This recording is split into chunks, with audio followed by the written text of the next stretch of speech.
तो technically she is right.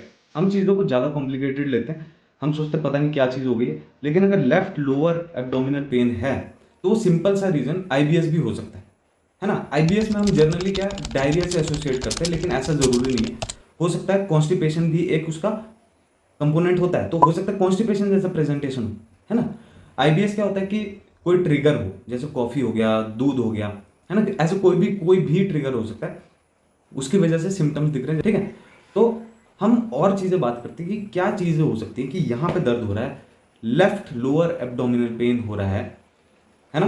तो और क्या क्या चीज़ें हो सकती है, तो हमने अप्रोच कैसे रखनी है। सबसे पहले हमने देखना है कि लेफ्ट लोअर क्वाड्रेंट में ऑर्गन्स कौन कौन से अंडरलाइन होते हैं, ठीक है, उसमें क्या क्या चीज़ें हो सकती हैं फिर देखेंगे, ठीक है। तो लेफ्ट लोअर क्वाड्रेंट देखो, तुम देखो ये क्या है, डिसेंडिंग कोलोन, ये क्या है, इंटेस्टाइन, स्मॉल इंटेस्टाइन, ठीक है। तुम यहाँ पे ध्यान से देखो, किडनी, यहाँ पे एक लेफ्ट किडनी होगी, तो लेफ्ट किडनी से यूरेटर जा रहा होगा, तो देखो कोलोन, स्मॉल इंटेस्टाइन, यूरेटर, ये तीन कंपोनेंट इसमें मिलेंगे तुम्हें।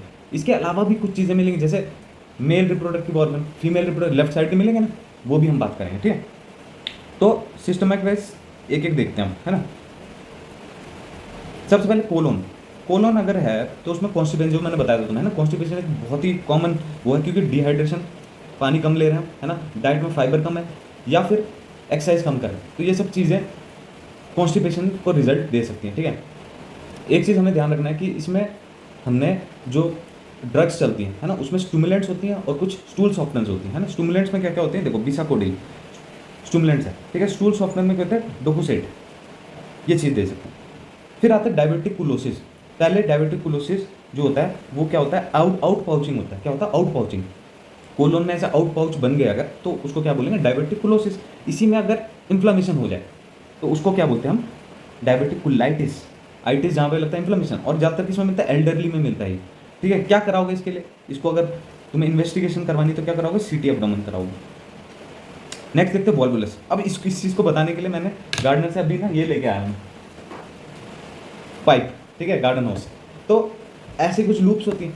अब सोचो ये इंटेस्टाइन चल रही है, ठीक है, यहाँ से ये ट्विस्ट कर जाए, सपोज ट्विस्ट कर जाए, तो इसको क्या बोलते हैं, यही वॉल्वुलस है। अगर ये लार्ज इंटेस्टाइन में सिग्मोइड की तरफ ट्विस्ट करे तो सिग्मोइड वॉल्वुलस बोलेंगे।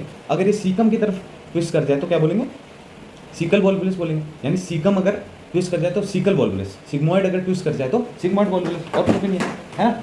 अब इसी में एक और चीज़ समझानी, रुको, इसी में एक और चीज़ समझानी है मैंने कि हर्निया, वो समझो। ये देखो, जैसे ये है ना, एब्डोमिनल वॉल नॉर्मली ऐसे होती है, एब्डोमिनल वॉल ऐसे होती है।